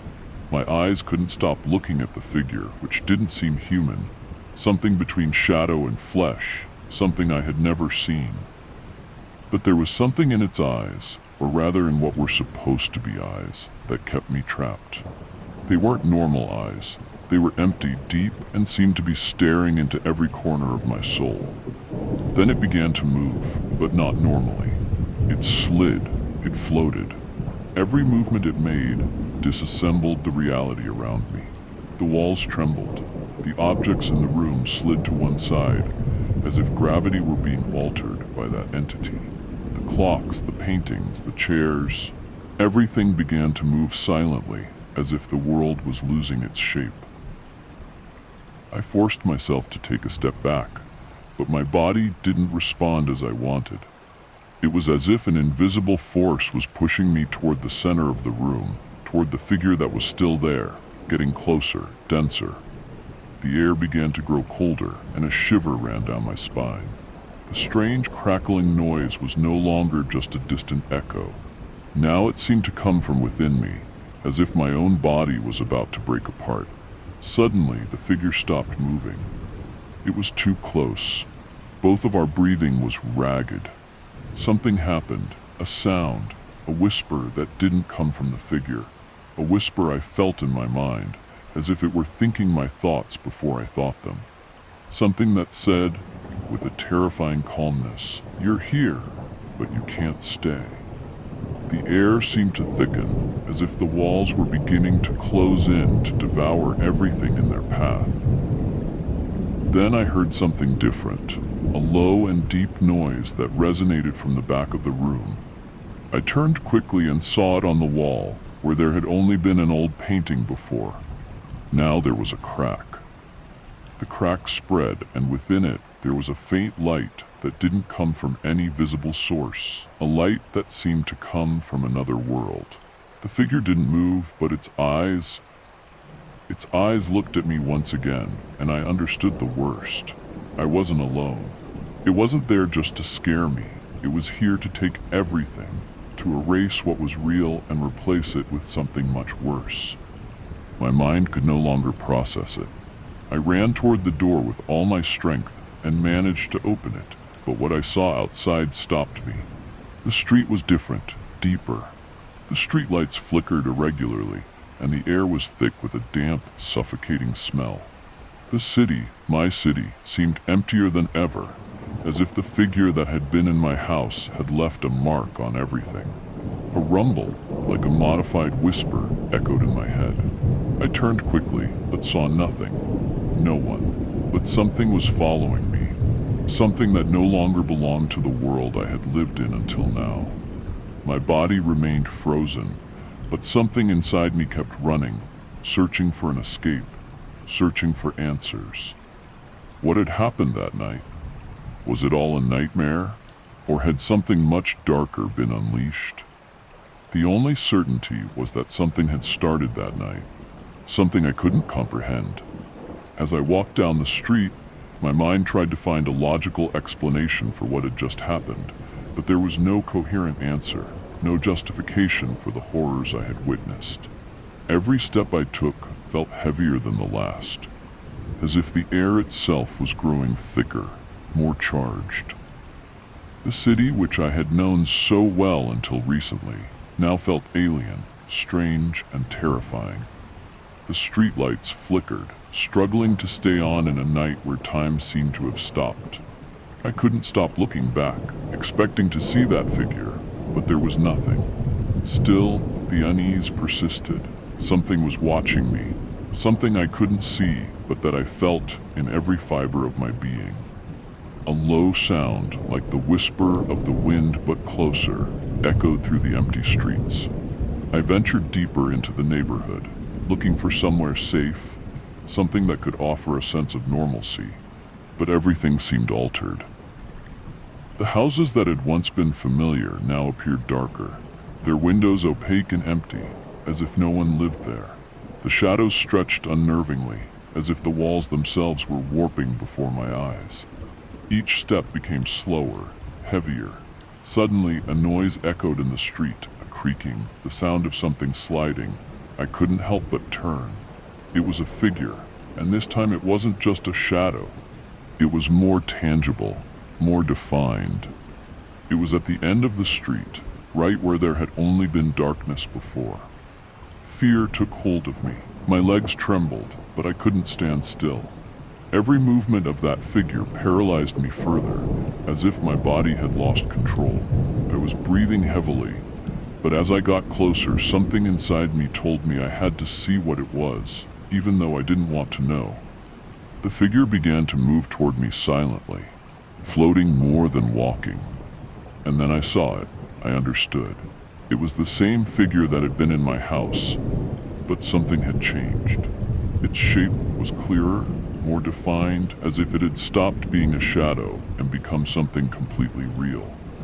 Its face, if it could be called a face, had no human features. It was a smooth surface, without eyes or mouth, but I felt like it was watching me somehow, as if its presence was penetrating my mind, deep into my soul. The fear didn't come just from its appearance, but from the sensation that something was crawling inside me. An anxiety, a panic I couldn't identify, but that was overwhelming me. The figure moved slowly, but its presence forced me to stop. I couldn't escape. I couldn't move. The silence was absolute, but the pressure in the air was so intense that I felt like I was about to explode. Every breath felt like a burden, as if the air itself was saturated with dark energy. Then something inside me reacted. Something that wasn't rational, something primal. I started running without knowing exactly where to, but I felt I had to get away. My footsteps echoed in the deserted street, but I still couldn't stop looking back, afraid that the thing was close, following me. I ran until my legs couldn't go any further, until the air ran out. I stopped, panting, searching for shelter, but there was nothing. The fear had stopped being something physical. It had become a presence surrounding me, trapping me. I wasn't alone. Something had changed in the city, and I no longer knew if what I was experiencing was real or if my mind was breaking under the weight of something much bigger. But one thing was certain, something was there, and it wasn't planning on leaving. I looked up at the sky, searching for any sign of normality, but the clouds were dark, dense, as if they were watching. Something was about to happen, and my only hope was that I could escape before it did. But I knew it was too late. I was exhausted, but fear kept me on my feet. No matter how fatigued I was, every fiber of my being screamed at me to flee, but I didn't know where to go. What was the point of running when the very shadows seemed to be against me, following every one of my movements? The city was no longer the same. Its streets, which had once been familiar, now felt like a dark labyrinth with no way out. I looked back, expecting to see the figure that had been chasing me, but this time the silence was absolute. There was nothing. The air felt denser, colder, as if an invisible veil had covered everything around me. The pressure in my chest intensified. I was losing control, and I didn't know how to stop it. I walked into a narrow alley, searching for some kind of refuge. It was a secluded place where the city lights barely managed to illuminate the cobbled ground. The darkness was deep, almost palpable. The feeling of being watched became unbearable, as if the walls themselves were paying attention to every move I made. Suddenly, a sound broke the silence. A barely perceptible whisper, but unmistakable, as if someone were whispering my name. My heart skipped a beat. I turned quickly but saw nothing. The street was empty, as if no one else existed in the world. Was my mind playing tricks on me? I wasn't sure. The whisper came again, this time clearer. Go, it's too late. My legs began to tremble uncontrollably, and the feeling of terror overwhelmed me. Who was speaking? Was it the same figure that had been chasing me? Fear mixed with confusion, and my breathing became erratic. I closed my eyes for a moment, trying to calm myself, but when I opened them again, the figure was there. It was no longer a blurry shadow. It was clearly in front of me, defying all logic. It was a human shape, but something was deeply wrong with it. Its eyes were not human eyes. They were empty, dark, like infinite pits of darkness that seemed to absorb all the light around them. Terror paralyzed me. I couldn't move, couldn't scream. Every part of my body was frozen, as if the very existence of this thing had altered the natural laws. The figure began to move slowly, as if savoring the fear emanating from me. My mind tried to find a solution, but all I could think about was how to escape this horror that seemed endless. "Don't come closer," I whispered, even though I knew my words were useless. "Don't come closer, please." But the figure didn't stop. It was too close now, and something inside me knew it wasn't just a physical threat. It was something much deeper. It was the embodiment of all my fears, all my insecurities. What I had seen in those dark streets was not just a creature.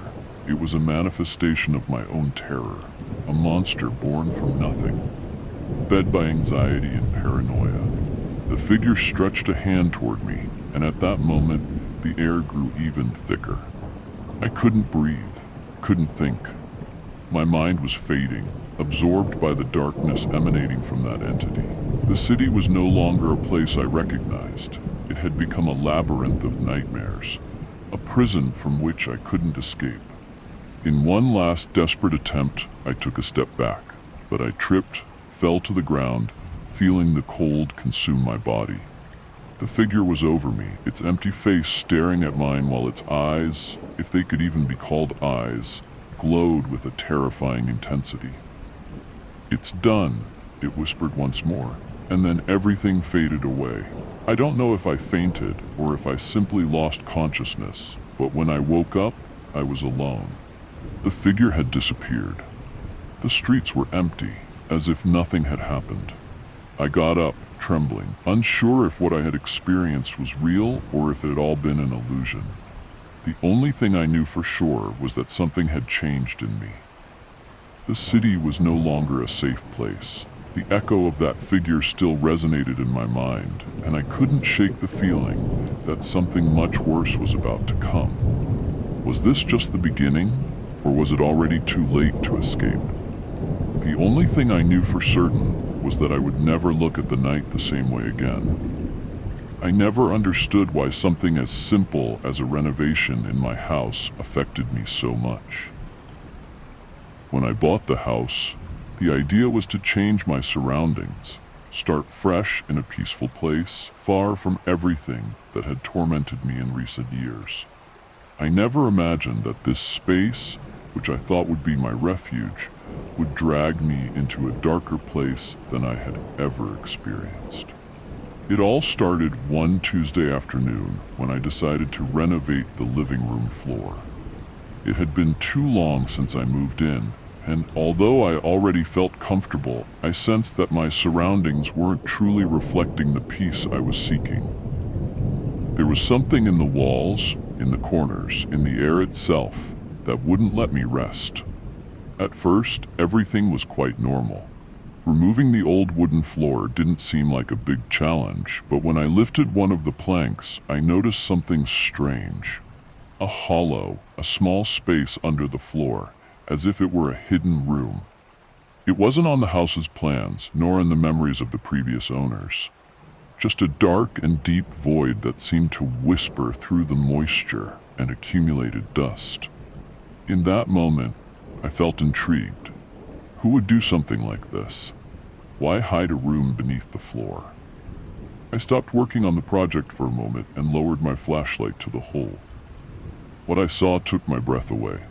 On an old wooden table covered in cobwebs, there was a series of objects I couldn't identify. They weren't ordinary antiques. There were small ceramic figures, strange amulets, and the most unsettling, a closed iron box secured with a chain. Something about its appearance chilled my blood. I couldn't say why, but there was something about those objects that made me feel like I shouldn't touch them, as if they were waiting for me to do so. The feeling of discomfort grew every time I looked into the hole. There was something behind the box, something more that wasn't visible, something watching me from the darkness. I tried to tell myself it was just my mind playing tricks, but I couldn't shake the feeling that there was something more there, something I wasn't supposed to uncover. As I kept staring at the objects, I realized there was a small door, almost hidden in one of the walls of the hole. It was so small I could barely see it, but it was there, a patch of broken wood that revealed an even darker space. Why had no one mentioned this to me? Why had no one said there was something beneath the floor? The tension grew. My body was tense, my breathing growing heavier. I felt pressure on my chest, as if an invisible hand was crushing me. I decided to close the hole and continue with the work, but at that moment, a strange sound stopped me. A creak followed by a faint whisper that seemed to come from inside that small door. "Leave. Leave now," I clearly heard. I couldn't move. My legs wouldn't respond. The voice wasn't human. It was something else, something ancient, something that belonged to another time, another place. I closed my eyes for a second, trying to calm my mind, but when I opened them again, the door was slightly ajar, and the room seemed to extend beyond what I had seen. I felt dizzy, confused. Something wasn't right. The feeling of being watched invaded me again, stronger than ever. Suddenly, I heard soft footsteps, barely perceptible, but unmistakable, as if someone were approaching from the deepest darkness. I turned quickly, but there was no one. A cold sweat covered my forehead. I knew I had to get out of there. I had to leave that house, but an invisible force kept me in place. Something inside me told me I had to discover what was under that wood, yet something in my gut urged me not to do it. What I saw next changed my life forever, but that is another story. I couldn't sleep that night. The house, which once felt cozy, now seemed like a strange, dark, and claustrophobic place. Every creak of the floor, every faint sound coming from the walls, made my muscles tense. My eyes scanned the room, searching for something I couldn't see but felt was there, watching me. The air seemed thick, as if something floated in it, waiting for me to get too close. The memory of the slightly open door beneath the floor, that small crack revealing an even deeper room, kept tormenting me. What was down there? What was it that had spoken to me in that voice that wasn't human? Every time I tried to rationalize the situation, something inside me told me I shouldn't keep seeking answers, but curiosity, that curiosity, consumed me. The next day, I decided I had to find out more. I couldn't leave that door open. That constant unease was driving me crazy. But before descending back into the basement, I decided to walk through the rest of the house to calm my mind. However, Everything in the home seemed different. The silence was heavy, as if the house itself were holding its breath, waiting for me to do something. I went to the kitchen, but the ceiling light flickered strangely, blinking in irregular intervals, as though it had a life of its own. The air felt cold, colder than usual, even with the heating on. When I turned toward the hallway, I saw something that made me stop. A shadow of something or someone moving in the doorway of the living room. There was no one there when I looked, but the shadow remained, stagnant, as if it were taking its time to disappear. I decided to disregard what I had just seen. I had been working on the house for so long that fatigue must have been affecting my mind. But as I approached the hallway, a wave of extreme fear enveloped me again, and when I looked toward the wall, I saw something that froze my blood. Footprints. They weren't like the normal tracks left from walking on wet ground. They were darker, as if made from something thick and sticky. And they seemed to drag from the door into the hallway. My heart raced. I crouched down slowly to examine them more closely, but the moment I got closer, the sound of a dull thud echoed from the basement, the same thud I had heard the previous night just before hearing the voice. My stomach churned, and fear took hold of me. I ran to the basement. I needed to see what was beyond that door. I needed to know if what I had experienced was real or if my mind was playing tricks on me. When I reached the basement entrance, I felt a pressure in the air, as if something was waiting for me in the darkness. I grabbed a flashlight and descended slowly, the sound of my own footsteps echoing off the stairwell walls, creating strange reverberations I couldn't identify. My breathing was deep, my mind trying to push away the dark thoughts, but fear continued to grow with every step I took. When I reached the bottom of the stairs, I found myself in front of the door crack. It was open wider than I had left it, and I could see something strange inside that secret room. A blurry figure in the dimness moving slowly toward me. I couldn't make out what it was, but its presence chilled me to the bone. It was a shadow that had no shape but a terrifying clarity. I could feel I wasn't alone. "Boo, who's there?" I asked with a trembling voice, though I knew I wouldn't get an answer. But something inside me urged me to keep speaking, to challenge the presence that seemed as tangible as the air I was breathing. Then I heard the reply. "Leave," said a whispering, raspy voice, as if it had been dragged through centuries of silence. No, it must not know the truth. The words came like a frozen wave, and my body froze. I couldn't move, fear overtook my mind, but there was something more, something inside me that forced me to move forward. I couldn't go back. I couldn't stop searching, and when I took a step forward, everything went dark. When everything went dark, my first impulse was to step back, but something inside me kept me anchored to that space, as if an invisible force was pushing me forward.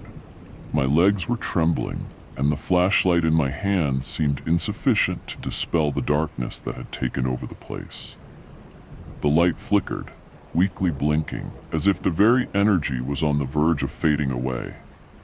The air grew denser, heavier. I could feel it on my skin with every breath I took.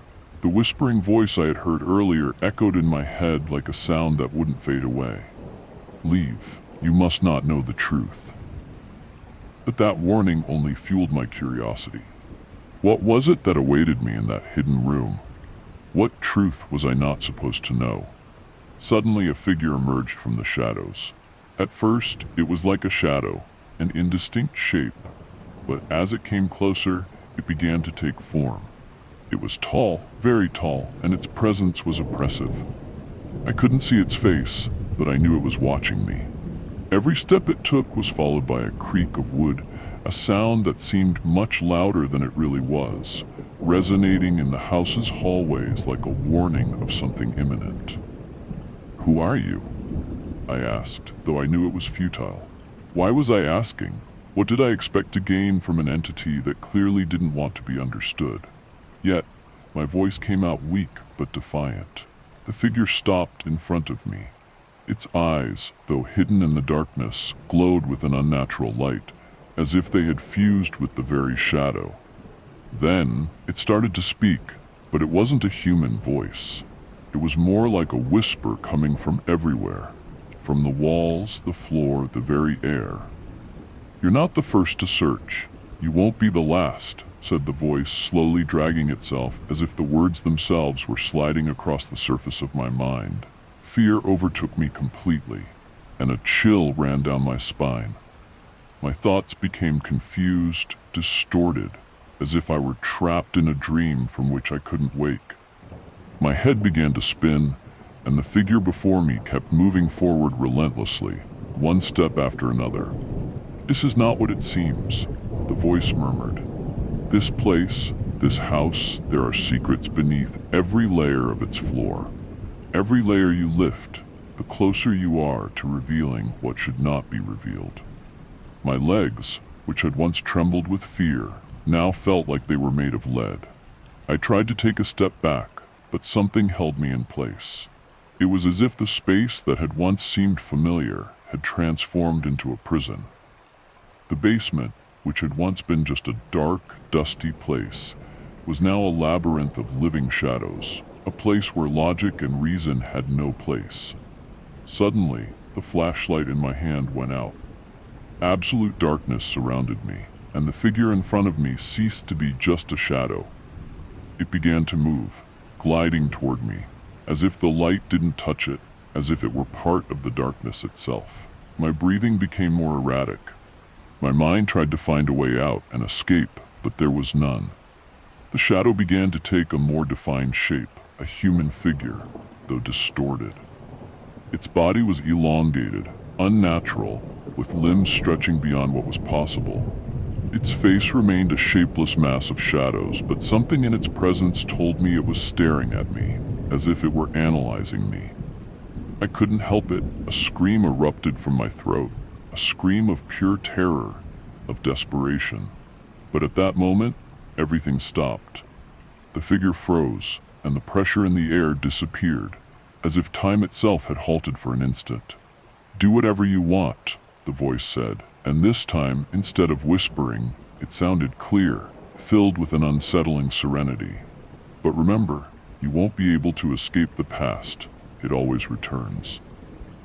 In that moment, a booming sound like a sharp thud echoed in the darkness. I didn't know if it came from the figure, from the house, or from my own mind, but when I looked back at the place where the figure had been, it was no longer there. Cold sweat ran down my forehead. I felt as if everything was spinning around me. What had just happened? Had I really seen something? Or perhaps it was just my mind playing tricks on me? But there was something inside me, something dark and persistent, that told me not everything was right. I staggered back, my heart pounding.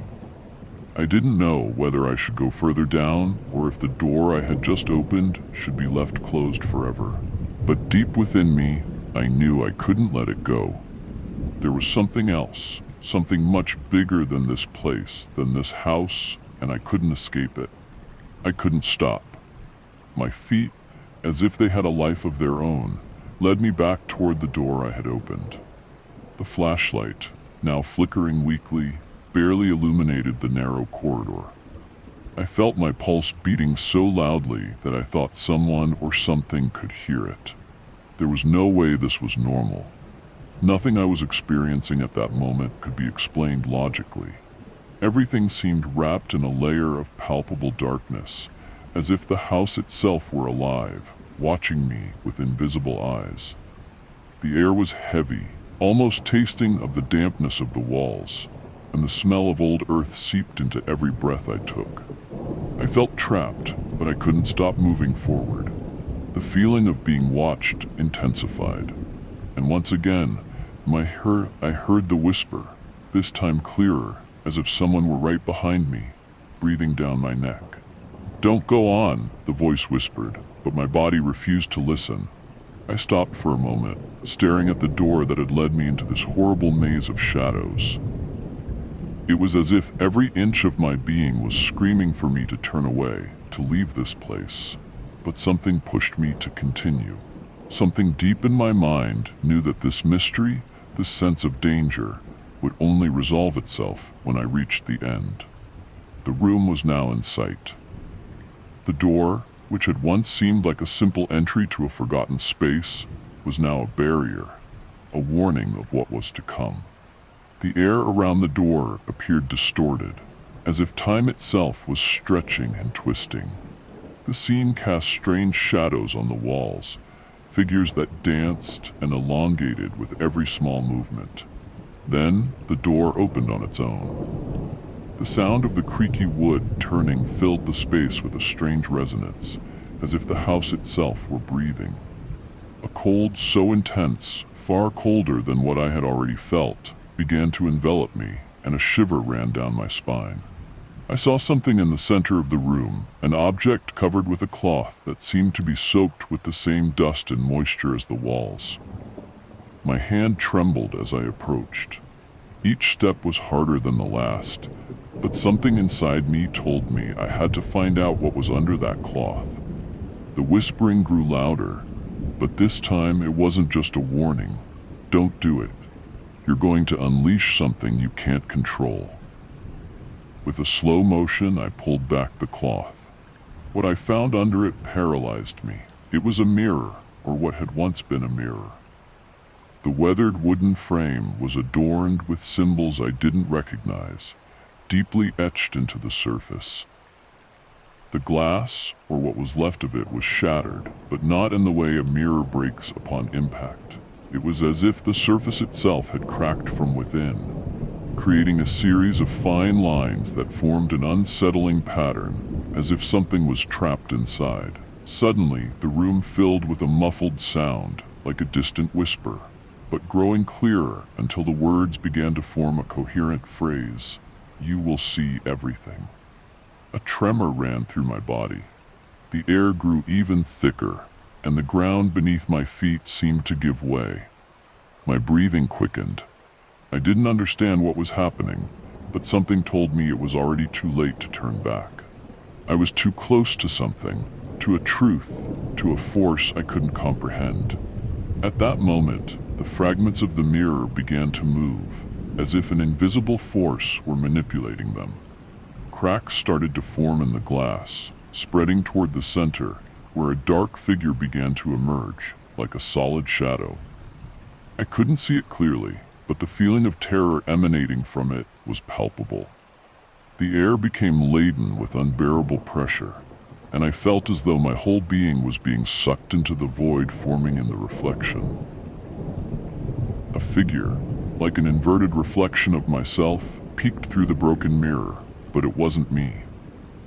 There was something strange in its eyes, something hollow and deep, that stared at me as if it were looking right through me, straight into my soul. Its face, distorted and dark, began to smile in an unsettling way. I told you, it whispered, and its voice was the same as I had heard before. The one that seemed to come from everywhere. You've unleashed it. Now you won't escape. My heart was racing so fast I thought I was going to faint. The air was growing denser, and a low, rumbling sound began to fill the room. It was like a constant whisper turning into distorted screams. I looked back, at the door, but it was no longer there. All that remained before me was that figure, that presence twisting and distorting, blurring the line between the real and the unreal.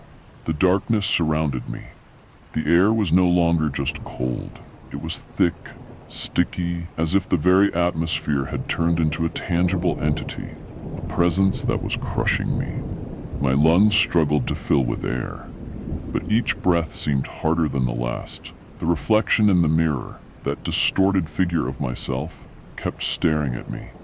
And every time I tried to look away, something inside me forced me to look at it, as if it were the only thing I could understand in that moment. The figure began to move slowly, as if it were aware of its own nature. Its empty, lifeless eyes never stopped staring at me, but somehow I felt there was something else inside it, something evil. The distance between us was shrinking as the space in the room seemed to expand, distorting, as if reality itself were bending around it. "What are you?" My voice trembled more from fear than from the question itself. The figure smiled again, a macabre smile that twisted its face. "I am what you have brought," it replied, its voice echoing in every corner of the room. "I am what everyone fears to see, what no one wants to remember."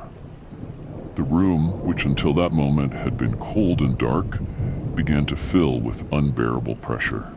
The walls seemed to crumble, and the floor I had once walked on normally now wrinkled, twisting as if it were a crumpled sheet. Each crack in the floor, each crack in the walls, emitted a muffled whisper, incomprehensible words that made me feel as if my very mind were being ripped from my body.